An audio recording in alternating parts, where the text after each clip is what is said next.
أما بعد فأعوذ بالله من الشيطان الرجيم بسم الله الرحمن الرحيم الذين ينقضون عهد الله من بعد ميثاقه ويقطعون ما أمر الله به أن يوصل ويفسدون في الأرض أولئك هم الخاسرون صدق الله مولانا العظيم الصلاة والسلام عليك يا سيدي يا رسول الله وعلى آلك وصحبك يا حبيب الله الصلاة والسلام عليك يا سيدي يا نبي الله وعلى آلك وصحبك يا رحمة للعالمين۔ تمام تر حمد و ثنا، تعریف و توصیف رب کائنات کے لیے جو خالق کائنات ہے، مالک شجہات ہے، لائق عبادت ہے، لا شریک ہے، حی ہے، قیوم ہے، حنان ہے، منان ہے، لم یلد ولم یولد ولم یکن لہ کفوا احد کا حقدار ہے۔ رب کائنات کی حمد کے بعد اس کے پیارے نبی مکرم، شفیع امم، رسول محتشم، اللہ کے پیارے، امت کے سہارے، رب کے محبوب کائنات، جان کائنات، روح کائنات، وجہ تکوین کائنات علیہ الصلوۃ والسلام کی بارگاہ علی شان میں ہدیہ درود عرض کر لینے کے بعد انتہائی واجب الاحترام میرے بزرگوں، دوستوں، بھائیوں، قرآن مجید فرقان حمید سے سورہ بقرہ کی آیت نمبر 27 آپ کے سامنے تلاوت کی ہے، اور بیچ میں ناغے ہو جاتے ہیں، لیکن ہم جو ترتیب سے شروع کی اس سے پہلے 26ویں آیت بھی آپ کے سامنے، 25ویں یعنی گزشتہ جو ہمارا قرآن مجید کا 27 آیت سے پہلے کے جو اسباق ہیں وہ میں خلاصتاً آپ کے سامنے عرض کر چکا ہوں۔ الذین ینقضون عہد اللہ، وہ لوگ جو کون لوگ جو توڑتے ہیں اللہ تعالیٰ کے کیے ہوئے وعدے کو، من بعد میثاقہ، اللہ کے وعدہ کرنے کے بعد جو اسے توڑ دیتے ہیں، وَيَقْطَعُونَ مَا أَمَرَ اللَّهُ بِهِ أَن يُوصَلَ، اور جس کو اللہ نے جوڑنے کا حکم دیا اسے بھی توڑتے ہیں، وَيُفْسِدُونَ فِي الْأَرْضِ، اور زمین پر فساد برپا کرتے ہیں، أُولَئِكَ هُمُ الْخَاسِرُونَ، اللہ فرماتا ہے یہی لوگ خسارے میں ہیں۔ یہ قرآن مجید فرقان حمید جو ہماری ترتیب چل رہی ہے اس حوالے سے یہ آیت ہے، آیت نمبر 27 ہے سورہ بقرہ کی۔ یہاں ایک تو اللہ سے کیے ہوئے وعدے کے بارے میں اللہ رب العزت نے ان کی، اور دوسرا اللہ نے ان کی مذمت بیان کی ہے کہ جو تعلقات کو توڑتے ہیں، جو صلہ رحمی کو نقصان پہنچاتے ہیں، صلہ رحمی نہیں کرتے اور زمین پر فساد برپا کرتے ہیں، اللہ کہتا ہے یہی لوگ خسارے میں ہیں، یہی لوگ خسارے میں ہیں۔ اللہ سے وعدے سے کیا مراد ہے؟ رب کائنات کا کون سا وعدہ جو لوگ توڑتے ہیں؟ اس حوالے سے مفسرین نے جتنی تفسیریں لکھی ان کا مختصر سا خلاصہ یہ ہے کہ اس وعدے سے مراد وہ وعدہ بھی ہے جو سورہ اعراف کے اندر رب کائنات تقریباً آیت نمبر 172 ہے، جس میں رب کائنات نے یہ فرمایا کہ اللہ تعالیٰ نے اس وقت کا ذکر کیا جب اللہ تعالیٰ نے تمام انسانوں کی ارواح کو نکالا، آدم کی پشت سے سب کو نکالا۔ عالم ارواح میں جب اللہ رب العزت نے ہم سے ایک وعدہ لیا، اور وہ وعدہ یہ لیا تھا کہ الستُ بربکم، یہ سورہ اعراف کے اندر ہے۔ تو اس سورہ اعراف کے اندر یہ آیت نمبر تقریباً 172 ہے کہ میں تمہارا رب ہوں کہ نہیں ہوں۔ اس پر تمام مخلوق خدا نے، تمام انسانوں نے، چاہے وہ پیدا ہو چکے ہیں چاہے وہ پیدا ہوں گے، سب کی ارواح نے رب کائنات سے وعدہ کیا تھا، بلا کیوں نہیں مولا، تو ہمارا رب ہے۔ سب نے گواہی دی تھی، بلا شاہدنا، مولا اس بات کے شاہد ہیں، ہم گواہی دیتے ہیں کہ تو ہی ہمارا رب ہے۔ اب دنیا میں آ کر چاہے کوئی یہودی ہے، چاہے کوئی عیسائی ہے، چاہے کوئی ہندو ہے، چاہے کوئی بدھ مت ہے، چاہے کوئی دہریہ ہے، چاہے کوئی مسلمان ہے، کسی بھی مذہب سے تعلق رکھتا ہے، ہر انسان جو آ چکا ہے جس نے قیامت تک آنا ہے، ان سب نے اللہ سے وعدہ کیا ہوا ہے۔ اب اس میں جو بھی اللہ کو اپنا رب نہیں مانتے، اس کی عبادت نہیں کرتے، شرک ٹھہراتے ہیں، وہ سب وعدے کو توڑ بیٹھنے والے ہیں۔ اب اس آیت کی دوسری تشریح سن لیں، اور یہ بھی کہا گیا کہ جو اللہ رب العزت نے انبیاء سے وعدہ لیا تھا نا انبیاء کو اکٹھا کر کے رب کائنات نے انبیاء سے وعدہ لیا تھا کہ تم میں دنیا میں بھیجوں گا اذ اخذ اللہ میثاق النبیین. تو یہ اس طرف اشارہ ہے کہ جب اللہ تعالیٰ نے انبیاء سے وعدہ لیا تھا کہ میں تمہیں کتاب بھی دوں گا، میں تمہیں حکمت بھی دوں گا، میں تمہیں کتاب اور حکمت عطا کروں گا، لیکن جب تمہارے پاس میرا آخری نبی آخر زمان خاتم الانبیاء حضور صلی اللہ علیہ وسلم تشریف فرما ہوں گے، تم نے ان پر ایمان بھی لانا ہے، ان کی تائید اور نصرت بھی کرنی ہے. یہ وعدہ اللہ سے کیا اور یہی وعدہ انبیاء اپنی ساری امتوں سے لیتے آئے. اور کچھ انبیاء کے وعدوں کا قرآن نے حضرت عیسیٰ علیہ السلام کا ذکر بھی کیا ہوا ہے کہ انہوں نے اپنی قوموں سے وعدہ کیا. اب وہی قومیں اس وعدے کو توڑ بیٹھی ہیں. یعنی آپ دیکھیں کہ عیسائی ہیں، یہودی ہیں، دیگر بھی اسلام کے علاوہ جتنے بھی مذاہب ہیں جو نبی پاک صلی اللہ علیہ وسلم چاہے اس میں قادیانی ہیں، یہ سب وہی ہیں، سب کافر ہیں، کیونکہ سب حضور کو آخری نبی نہیں مانتے اور حضور کی ختم نبوت پر ایمان نہیں لاتے. وہ سب کافر ہیں اور وہ ان سب نے اس وعدے کو توڑا ہوا ہے. خصوصاً اس میں سر فہرست حضور ہی کے دور میں یہود و نصارہ ہیں جنہوں نے آقا علیہ السلام کو جان بوجھ کر، قرآن کہتے ہیں ایسے پہچانتے جتنے اپنے بیٹوں کو پہچانتے، حضور کو ایسے پہچانتے تھے کہ یہی نبی آخر زمانے. پھر بھی تحریف کر دی تورات اور انجیل میں. تو یہ وہ لوگ مراد ہیں. اب ایک وعدہ وہ ہے جو ہم اللہ سے کرتے ہیں، مولا اب یہ گناہ نہیں کرنا، مولا اب ہم یہ نہیں کریں گے، مولا اب ہم یہ نہیں کریں گے، اللہ معاف کر دے. بیمار ہو جاتے ہیں رب کائنات کی بارگاہ میں، اللہ اب ٹھیک ہو گیا نا، اب میں نیک بن کے رہوں. کوئی حادثہ پیش آ گیا، اللہ کی بارگاہ میں ہم دعا، مولا اب ہم یہ نہیں کریں گے. اور جب ہم سیدھے ہو جاتے ہیں، کمر سیدھی ہو جاتی ہے، ہم امیر ہو جاتے ہیں یا ہم بیماری سے تندرستی پا لیتے ہیں تو ہم اس وعدے کو بھلا بیٹھتے ہیں. سارے مراد قرآن نے تو قیامت تک لوگوں کی ہدایت کی ہے. کیا مسلمان اللہ سے وعدہ کر کے تو مسلمان اس سے بری ذمہ ہو جائیں گے؟ ہم صرف یہود و نصارہ پر پھینک دیں گے؟ نہیں، ہم بھی اس کے مصداق بنتے ہیں، ہم اللہ سے وعدے کرتے ہیں. لیکن مسلمانوں کو ایک وعدہ ایسا ہے اور ایک گناہ ایسا ہے جس پہ ایک امید اللہ ہی عطا کرتا ہے اور اس کا نبی پاک ہی عطا کرتا ہے کہ وہ توڑنے کے بعد بھی معافی ہے اور بار بار توڑنے کے بعد بھی معافی ہے. وہ کیا؟ آپ کے ذاتی گناہ آپ نے توڑ دیے، وعدہ کیا مولا اب میں جو ہے یہ کام نہیں کروں گا جو حقوق اللہ سے متعلقہ تھا، مولا اب میں یہ کام نہیں کروں گا، اور آپ سے پھر وہ ذاتی گناہ ہو گیا.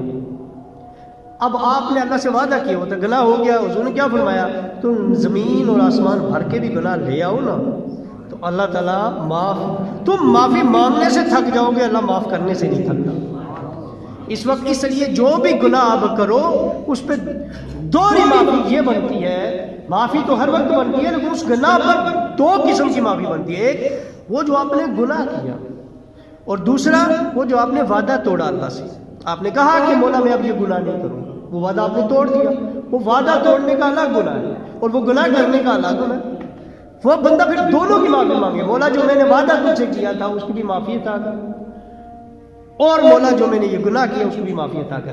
یہ وہ گناہ ہیں جن کی اللہ نے خود ہی ہمیں امید دے دی ہے کہ اس کی معافی کرنے والا رب کائنات کی ذات ہے.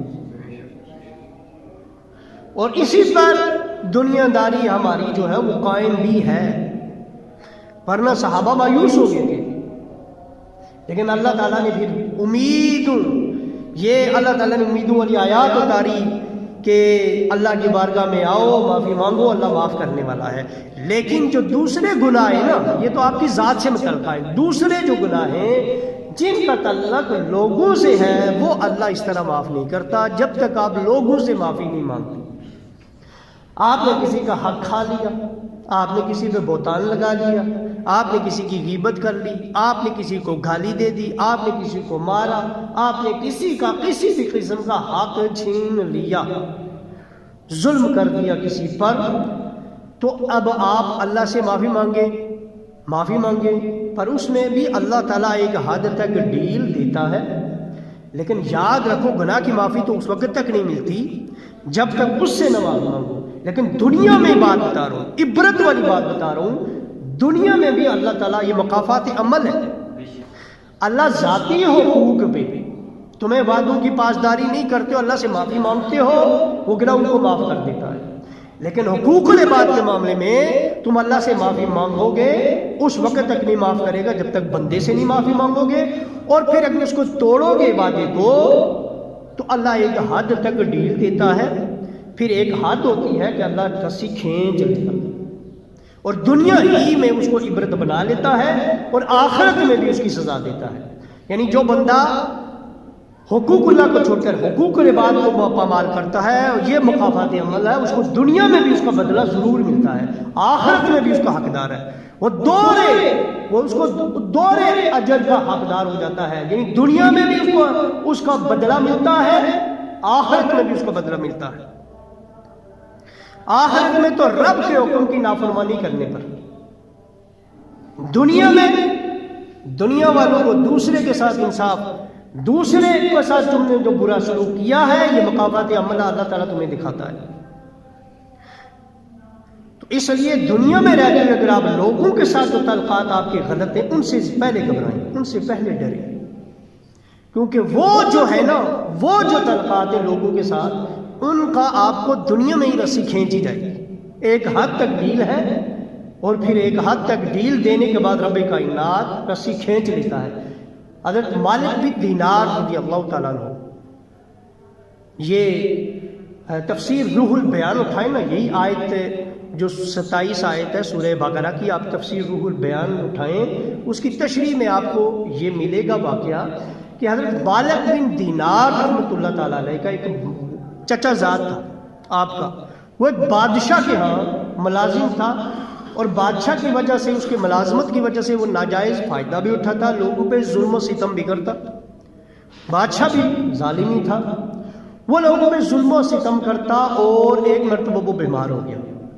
اس نے رب کائنات کی بارگاہ میں بڑی معافی مانگی، بولا مجھے معاف کر دے، اب میں اس بادشاہ کی نوکری بھی چھوڑتا ہوں، اب بادشاہ کی نوکری بھی چھوڑتا ہوں، اور لوگوں سے جتنا بھی میں نے ظلم کیا میں اس کی بھی معافی مانگتا ہوں. اب میں کسی پہ کوئی ظلم نہیں کروں گا، کوئی زیادتی نہیں کروں گا. مولا اس مرتبہ مجھے تندرست کر دے. اللہ تعالیٰ نے اسے صحت عطا فرما دی. جو ہی وہ صحت مند ہوا نا، حالات بدلے نا، میں نے کہا ہمارے حالات بدلتے ہیں، ہم نہیں بدلتے. حالات بدلے، وہ نہیں بدلا. اس نے پھر سے نوکری بھی کی بادشاہ کی، اور اس نے پھر سے لوگوں پہ ظلم بھی کر دیا. پھر بیمار ہوا. جب پھر بیمار ہوا، اس نے پھر رب کائنات کی بارگاہ میں معافی مانگی. جب اس نے پھر معافی مانگی اللہ کی بارگاہ میں، اللہ نے پھر اسے صحت عطا کر دی. اچھا، پھر جب وہ صحت مند ہوا، پھر بادشاہ کی، پھر اس نے یہی وعدہ کیا تھا نوکری بھی چھوڑوں گا بادشاہ کی، اور کسی پہ زیادتی نہیں کروں گا. پھر یہی کام اس نے شروع کر دیا. تیسری مرتبہ وہ پھر بیمار ہوا، اور اب بیماری اس کی موت تک پہنچی. تو حضرت مالک بن دینار اس کی تماداری کے لیے آئی. تو حضرت مالک بن دینار نے اس سے کہا کہ اللہ بڑا غفور الرحیم ہے، معاف کرنے والا ہے، تو نے لوگوں پہ بڑا ظلم کیا ہے. یہاں آپ کہیں گے اللہ تو غفور الرحیم تھا، یہ معاملہ لوگوں کا تھا. یہ وہ بات میں کہی تھی نا کہ اللہ ایک حد تک ڈیل دیتا ہے اور پھر رسی کھینچ لیتا ہے. اس کی رسی اللہ نے کھینچ لی تھی. اب حضرت مالک بن دینار نے کہا اللہ سے معافی مانگو، اور اللہ معاف کرنے والا ہے، اب لوگوں پہ ظلم نہ کرو، تو اللہ تمہیں تندرستی عطا کرے. عاطف کی آواز آئی ہے. مالک بن دینار اللہ کے ولی تھے، تو اللہ کے ولیوں کو الہام ہو جاتا ہے کہ اب اس کی معافی ممکن نہیں ہے. اس کو میں نے اس سے پہلے ڈیل دی، اور یہ اس نے ڈیل کا پھر فائدہ وعدہ کرتا رہا اور وعدہ توڑتا رہا. یہ وعدہ کرتا رہا اور وعدہ توڑتا رہا، اور اب میں نے اس کی رسی کھینچ دی ہے، اور وہیں اس کی ہلاکت ہوگی. کہنے کا مطلب یہ ہے کہ یہ جو اللہ سے آپ وعدہ کرتے ہیں نا، اس وعدے کی قسمیں جو اگر لوگوں سے متعلقہ ہے نا، لوگوں سے ظلم و ستم زیادتی سے متعلقہ نا، اس کی ایک حد ہے. پھر جب رسی کھینچی جاتی ہے نا، پھر معافی نہیں ملتی. لہذا اس سے پہلے کہ ہماری رسیاں کھینچی جائیں، ہمیں لوگوں سے اپنے معاملات ٹھیک کرنے چاہیے، تعلقات ٹھیک کرنے چاہیے. آپ کسی سے وعدہ کرتے ہیں، کیا ہمارا دین ہے؟ ہم وعدے کرتے ہیں، ہم امانتیں رکھتے ہیں، ہم اس میں خیانت کرتے ہیں۔ بے دین دیکھنا اور بے ایمان دیکھنا، یہی بندے کو حضور نے بے دین اور بے ایمان کہا ہے۔ اسی بندے کو میرے پاک نبی نے بے دین بھی فرمایا اور بے ایمان بھی فرمایا۔ کس کو؟ جو وعدہ بھی توڑے، جو امانت کی پاسداری بھی نہ کرے، امانت کا خیال نہ کرے۔ امانتوں کی پاسداری کرنے والا اور وعدہ پورا کرنے والا، یہ مومن ہوتا ہے اور یہ ایمان والا ہوتا ہے۔ اب میں آپ کو حدیث سنانے لگا ہوں۔ اس حدیث کی اہمیت اس بات سے آپ اندازہ لگائیں، یہ حدیث جو میں آپ کو سنانے لگا ہوں، یہ امام مسند امام احمد کی حدیث نمبر 12595 ہے، امام بہقی نے بھی لکھی ہے، حضرت انس رضی اللہ تعالیٰ عنہ راوی ہیں۔ آپ اس بات سے اندازہ لگانا کہ آپ کیا فرماتے ہیں۔ آپ فرماتے ہیں ما خطبنا رسول اللہ صلی اللہ علیہ وآلہ وسلم الا قال حضور علیہ السلام نے، یعنی جب بھی حضور ہمیں خطبہ دیتے، کوئی ایسا خطبہ حضور نے نہیں دیا جس میں یہ والے الفاظ حضور نے نہ کہے ہوں۔ یعنی آپ اس بات سے اندازہ کریں کہ میرے پاک نبی صحابہ کو مختلف خطبے دیتے تھے، لیکن حضرت انس کہتے ہیں جو بھی حضور خطبہ دیتے نا، کوئی ایسا خطبہ نہیں دیتے تھے جس میں حضور یہ الفاظ نہ رکھتے ہوں۔ وہ کیا کہتے ہیں کہ لا ایمان لمن لا امانت له ولا دین لمن لا عہد له۔ حضور فرماتے ہیں اس کا کوئی ایمان نہیں ہے، اس کا ایمان ہی نہیں ہے جو امانت دار نہیں ہے، اور اس کا کوئی دین ہی نہیں جو اپنے وعدہ کو پورا نہیں کرتا۔ لا دین له لمن لا عہد له، لا دین له لمن لا عہد له، جو یہ حضور ہر تقریر میں کیا کرتے تھے۔ یہ حضرت انس کہتے ہیں۔ اب اس سے سوچ لیں کہ وعدے کی اہمیت کیا ہے اور امانت کی اہمیت کیا ہے، اور یہ بھی آپ نے حدیث سنی ہوگی کہ منافق کسے کہتے ہیں۔ ایک تو آپ کو پتہ ہے منافق کسے کہتے ہیں، ایک یہ بھی منافق کی علامت ہے جب وہ وعدہ کرتا ہے، توڑتا ہے، امانت رکھی جاتی ہے، خیانت کرتا ہے۔ تو یہ امانت اور وعدہ یہ اتنی اہم چیزیں ہیں، اگر اہم نہ ہوگی تو حضور اپنے ہر خطبے میں اس جملے کو نہ دہراتے۔ ما خطبنا، صحابہ کہتے ہیں، حضرت انس کہتے ہیں حضور کوئی ایسا خطبہ ہی نہیں دیتے تھے جس میں یہ جملے نہ دہراتے تھے کہ اس کا کوئی دین ہی نہیں ہے۔ لا دین لمن لا عہد له، جو وعدے کو پورا نہیں کرتا۔ لا ایمان لمن لا امانت له، اس کی جو امانت میں خیانت کرتا ہے اس کا کوئی دین ہی نہیں، اس کا کوئی ایمان ہی نہیں۔ اب آپ سوچیں کہ ہم کہاں کھڑے ہیں، ہم کتنے وعدے کر کے توڑتے ہیں، ہم کتنی امانتیں، ہم امانتوں میں خیانت کرتے ہیں۔ اور امانت یہی نہیں کسی نے چیز دے دی، وہ چیز کا استعمال بھی آپ اس کے اذن کے بغیر نہیں کر سکتے، اور کسی نے بات آپ کو امانتاً دے دی، وہ بات بھی امانت ہوتی ہے۔ یعنی کسی نے کہا میری یہ بات آپ کے پاس امانت ہے، راز ہے، تو وہ راز ہی ہے، پھر وہ امانت ہے۔ اور اس کے بعد دوسری اس آیت نے دوسری طرف اشارہ کیا، وہ کیا؟ وَيَقْطَعُونَ مَا أَمَرَ اللَّهُ بِهِ أَن يُوصَلَ وَيُفْسِدُونَ فِي الْأَرْضِ، کہ اس کو توڑتے ہیں جس کو اللہ نے جوڑنے کا حکم دیا ہے۔ کسی بھی تفسیر کو اٹھائیں، سب نے لکھا اس سے مراد ہے صلہ رحمی، رشتوں کو توڑنے والا، جو صلہ رحمی نہیں کرتا، جو اپنے رشتہ داروں سے تعلقات توڑتا ہے، وہ اس سے مراد ہے۔ ایسا بندہ جو زمین پہ فساد پھیلاتا ہے، رشتوں کو توڑتا ہے، اللہ کہتا ہے ہم الخاسرون، یہ لوگ خسارے میں ہیں، یہ لوگ خسارے میں ہیں۔ ادھر سنیں، یہ ایک اور آیت ہے، سورہ رعد کی آیت ہے، سورہ رعد کی آیت نمبر 25 ہے۔ اس میں رب کائنات نے کیا فرمایا؟ سورہ رعد کی آیت نمبر 25 میں اللہ اسی آیت کی تشریح ہے، اور سنیں اس میں، یعنی دیکھیں نا کہ کون بندہ ہے جس پہ اللہ لعنت بھیجے، کیسا بدبخت ہے جس پہ اللہ لعنت بھیجے۔ قرآن کی آیت ہے، میں اپنے سے نہیں کہہ رہا، میں نہیں کہہ رہا، میں تمہیں اپنے سے نہیں کہہ رہا، یہ قرآن کی آیت ہے، سورہ رعد ہے، آیت نمبر 25 ہے۔ رب کائنات اس شخص کو ملعون کہہ رہے ہیں، کس کو؟ وہ بھی سنیں، فرمایا وَيَقْطَعُونَ مَا أَمَرَ اللَّهُ بِهِ أَن يُوصَلَ، کہ جس کو اللہ نے جوڑنے کا حکم دیا ہے وہ اس کو توڑتا ہے، وَيُفْسِدُونَ فِي الْأَرْضِ، اور زمین پر فساد برپا کرتا ہے، اولئک لَهُمُ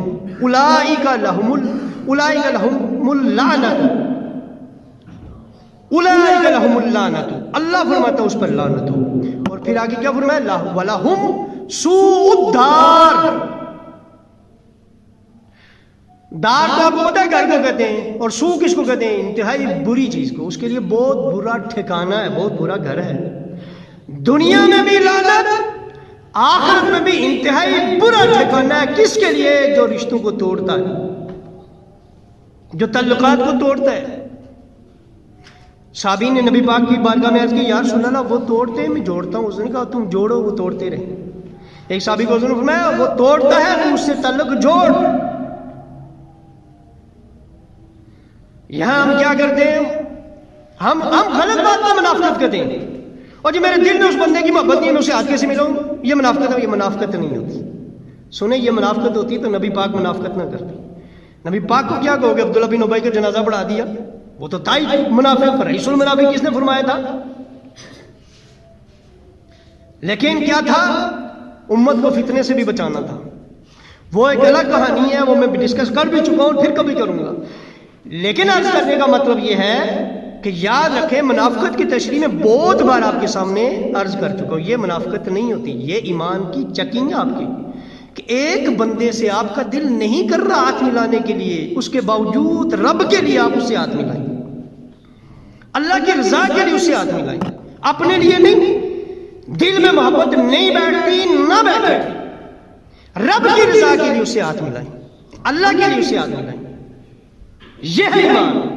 یہ تو نہیں ہے کہ آپ کہیں یہ منافقت نہیں ہے، مجھے کسی مولوی سے، کسی پیر سے، کسی دین کے کوئی بھی جو دین کو سمجھتا ہے اسے پوچھیں کہ دل نہیں مان رہا، میں محض رب کی رضا کے لیے کسی سے ہاتھ ملاؤں، کیا یہ بھی بے ایمانی ہے؟ کیا یہ منافقت ہے؟ یہ منافقت نہیں ہے۔ اس کا مطلب آپ کسی سے ہاتھ نہیں ملاتے، جی میرا دل نہیں مان رہا، مطلب آپ رب کے اوپر آپ خود کو ترجیح دے رہے ہیں، رب کے لیے آپ اسے ہاتھ نہیں ملا سکتے۔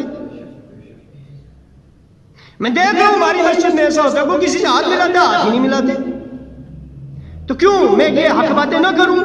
اگر آپ کہتے ہیں نہ کروں تو پھر ٹھیک ہے بھائی، ڈاکٹر وہ ہوتا ہے جو کسی مریض کو جو مرض ہو اس کے مطابق نسخہ دے، ہمیں چاہیے وہی بات کرے جو ہمیں ایپ نظر ہے۔ ہمیں قرآن کہتا ہے تعلقات کو جوڑو، ہم توڑنے کی تعریف تو نہیں کر سکتے نا، ہمیں چاہیے کہ ہم کوئی ہاتھ ملاتا ہے ہاتھ ملاؤ، تمہارا دل نہیں مان رہا رب کے لیے ملا دو۔ کیا حضور مشرکوں کے بھی وفد آتے تھے دوسرے لوگوں کے؟ کیا حضور کے دل میں ان کے لیے محبت تھی؟ کیا حضور کے وہ کوئی مہمان والے تھے؟ لیکن کیا حضور علیہ الصلوۃ والسلام نے اس دنیا میں رہتے ان کی قدر نہیں کی؟ ان کے بڑوں کی قدر نہیں کی؟ کسی قوم کا رئیس آیا تو حضور نے ان کی قدر نہیں کی؟ لیکن ہمارے یہاں کیا ہے؟ ہم اپنے دل پہ چلتے ہیں، ہم نے دین کو دل کے مطابق بنایا ہوا ہے، ہم نے دین کو اپنے ماحول کے رسم و رواج کے مطابق بنایا ہوا ہے، ہم دین کو قرآن اور حدیث سے نہیں سمجھتے۔ اور بال ہی تب آتا ہے کہ ہم جب دین کو پھیرتے ہیں اپنے ماحول، اپنے رسم و رواج کے مطابق، دین میں جو باتیں انہی کو ہم صحیح سمجھتے ہیں۔ اگر ہمارے رسم و رواج سے ہٹ کر کوئی عالم بات کر لے، ہم نہیں دیکھتے بھائی اس نے قرآن سے بات کی، حدیث سے بات کی، ہم اس کے خلاف ہو جاتے ہیں، اور ہم پھر پسند ہی نہیں کرتے ایسوں کی تقریروں کو۔ بھائی قرآن اور حدیث کی جب بات آ جائے تو آپ اس وقت آپ کی چیکنگ ہے ایمان کی، کہ آپ کہتے ہیں کہ رب نے فرمایا ہے، تو پھر اس بات پہ ہم اپنی بجائے یہ کہ معافی مانگنے کے، غلطی کو دور کرنے کے، ہمیں وہ تقریریں پسند نہیں آتی۔ ہمیں اپنی ان باتوں کو درست کرنا چاہیے۔ ہم کیا ہم اس دنیا ہم انتظار کر رہے ہیں کہ ہم پر کوئی وبال آئے، ہمیں کوئی جوڑنے کی بات کرے تو ہم اس کو نہ سمجھیں؟ ہم چھوٹی چھوٹی باتوں پہ ایک دوسرے سے اختلاف کر بیٹھے، اور اس پر ہم بالکل یعنی کفر اور اسلام کا مسئلہ بنا کر ایک دوسرے سے تعلقات توڑ دیں۔ ہمارا حد ہوتی ہے یہاں پر۔ دیکھیں میں قبلہ سے پیر سید ریاض حسین شاہ صاحب کے شاگرد ہوں، میں کہتا ہوں کہ میں اگر آپ لوگوں سے زکوٰۃ اس مدرسے کے لیے مانگوں، اس مدرسے کے لیے چندہ کروں، مت دیں۔ میں آپ کو کہتا ہوں الیاس قادری صاحب کے چینل چلانے کے لیے کوئی آپ سے زکات صدقہ خیرات نہ مت دیں۔ میں آپ کو کہتا ہوں ڈاکٹر طاہر قادری صاحب کی تحریک چلانے کے لیے کوئی چندہ مانگتا ہے، مت دیں۔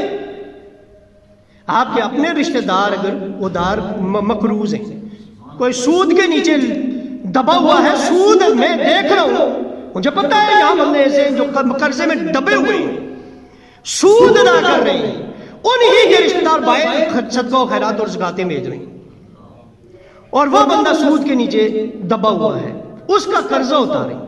آپ اپنے رشتہ داروں کو پہلے دیں۔ آپ دیکھیں، آپ کو نہیں پتا کون کون قرضے میں دبا ہوا ہے، آپ کو نہیں پتا کون کتنا غریب ہے، کس کا کتنا انکم ہے، آپ کو پتا، اپنے رشتہ داروں کو تو پتا ہوتا ہے نا، کیا ان کا پہلا حق نہیں بنتا؟ ہماری محافل ہوتی ہیں، ہمارے ختم کرتے ہیں، ہماری گیاریاں ہوتی ہیں، امیروں کو پوچھتے ہیں، امیروں کے گھروں میں بھی کھانا بھیج دیتے ہیں، غریبوں کو دکھتارتے۔ بھائی مجھے بتائیں، یہ جو ایثار ثواب آپ کرتے ہیں، یہ امیروں کو بلا کے دعوتیں کرنے سے ہوگا یا غریبوں کو؟ چاہیے تو یہ کہ غریبوں کے گھر میں جائیں، غریب پاس بھی آئے آپ باہر نکال لیں، آپ گھر سے نکال لیں، اور امیر کے گھر میں دعوتیں آپ بھیجیں۔ یہ رب کو راضی کرنے یا ہم کس کو دھوکہ دے رہے ہیں؟ اپنا رشتہ دار جو بیچارہ گھر کے کام کاج بھی آ کر کرے، اس کو وہ عزت نہ دیں کیونکہ غریب ہے۔ امیر کو عائشہ کرسیاں پیش کریں، اس کو عزتیں دیں۔ امیر کو اگر لاکھ روپیہ بھی دے نا، وہ آپ کی اتنی قدر نہیں کرے گا، اس کے ہاں لاکھ کی کوئی قدر نہیں ہے۔ غریب کو 10 روپے بھی دے، وہ آپ کی قدر کرے گا، اس کے ہاں 10 روپے کی بھی اہمیت ہے۔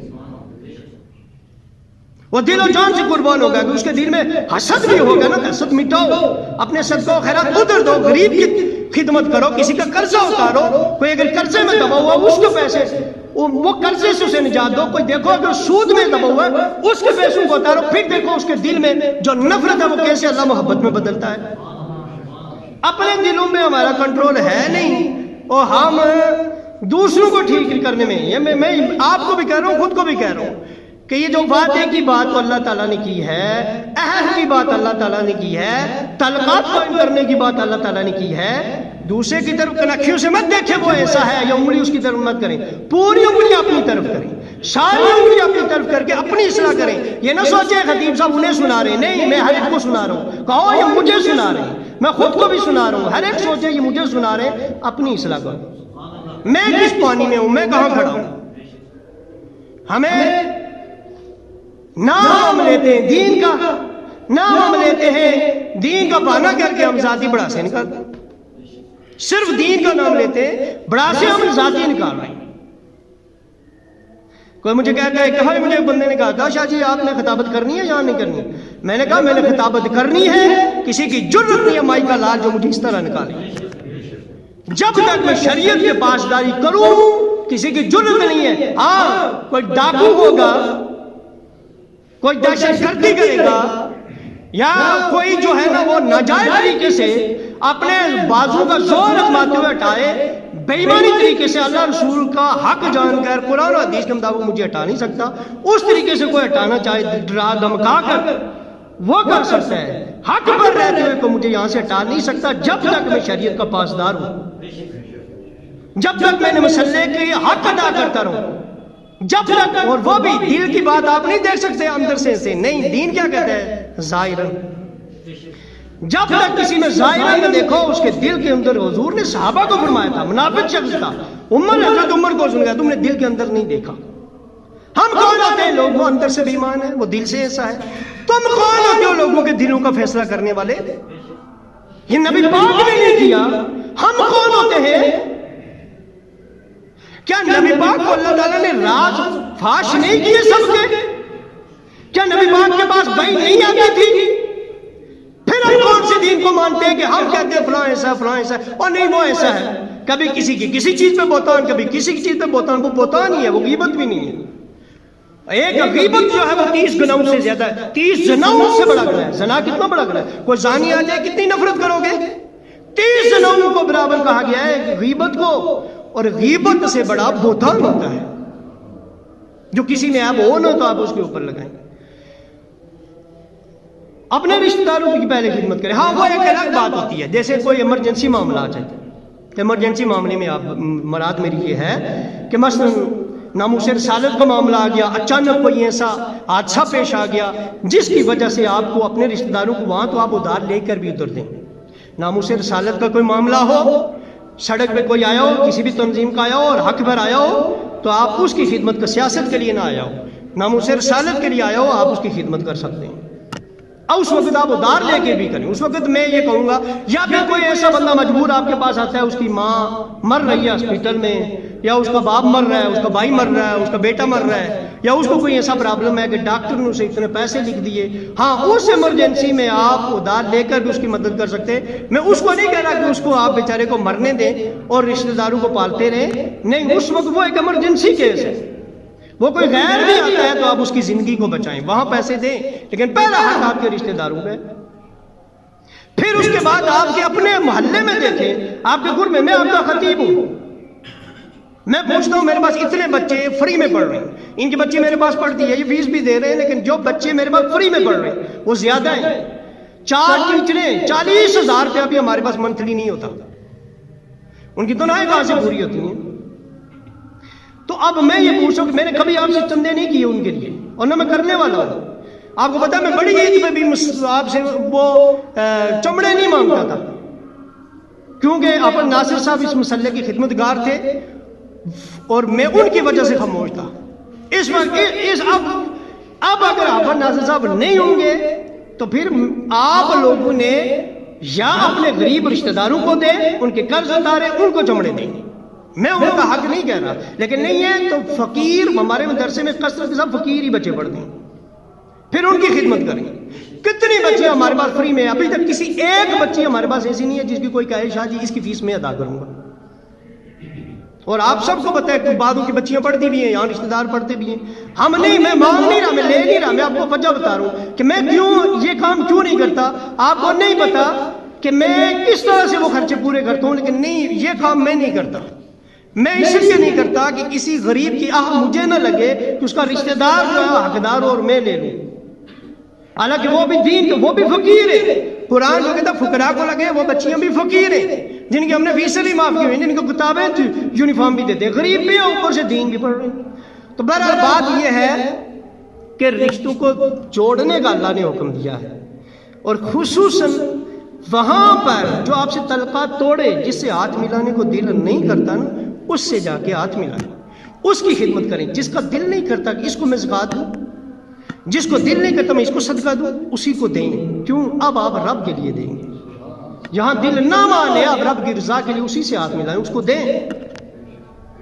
تب تو پتہ چلے گا کہ آپ اپنے دل کے مطابق نہیں بلکہ رب کا خیال کرتے ہو اسے عطا کرتے ہیں. پھر اللہ تعالیٰ دلوں کو پھیرنے والا ہے، مقلب القلوب ہے، تو پھر وہی دلوں کو پھیرنے والا ہے، وہی پھیرے گا اس کے دل کو، اور آپ کی محبت اللہ تعالیٰ اس کے سینے میں پیدا کرے گا. لیکن ایک بات اور بھی، آخری بات کر کے، یہ تو زکوٰۃ دیتے ہو نا اور صدقات کرتے ہو اللہ کی رضا کے لیے، یہ آپ کسی پہ احسان نہیں کرتے. یہاں میں نے دیکھا ہے کوئی کسی کو مکان بنا کے دے رہا ہے زکوٰۃ کے پیسوں سے، کوئی کسی کے ساتھ تعاون کر رہا ہے، پھر احسان بھی جتلاتا ہے. اب احسان جتلانے سے زکوٰۃ نہیں رہتی. حضرت امام اعظم ابو حنیفہ جس کو ادار دیا ہوا تھا، اس کے دیوار کے سائے میں نہیں بیٹھتے تھے کہ ادار والے کا کوئی بھی فائدہ نہ اٹھاؤں، سود میں نہ جائے. ادار دے کر اس سے فائدہ کوئی نہیں اٹھا سکتے. جس کو ادار دے دیا اس سے، اس ادار کی وجہ سے، ویسے وہ آگے کوئی خدمت کرتا ہے پھر بھی نہ لے، کہیں سود میں نہ چلا جائے، کیونکہ پیسے تو اس نے پورے واپس کرنے ہیں. وہ جو ادار کی وجہ سے خدمت لی ہے وہ سود میں نہ آئے. یہ تھا تقویٰ امام اعظم ابو حنیفہ کا. زکوٰۃ دیں گے تو بدلہ کس بات کا؟ یہ تو اس کا احسان ہے جس نے تمہارا مال پاک کیا ہے. لہذا یہ غریبوں کا خیال کریں اور خصوصاً اپنے رشتہ داروں کا خیال کریں. ہاتھ ایک دوسرے سے جدا نہ کریں، کیونکہ میرے پاک نبی نے فرمایا ہے ہاتھ جدا بعد میں ہوتے ہیں، اللہ صغیرہ کبیرہ گناہ پہلے معاف کر دیتا ہے. یہ بھی حدیث ہے پاک نبی کی. لہذا ہاتھ ملائے کریں. ابھی رہ گیا موضوع انشاءاللہ اگلا تو معراج کا آ رہا ہے، اس کے بعد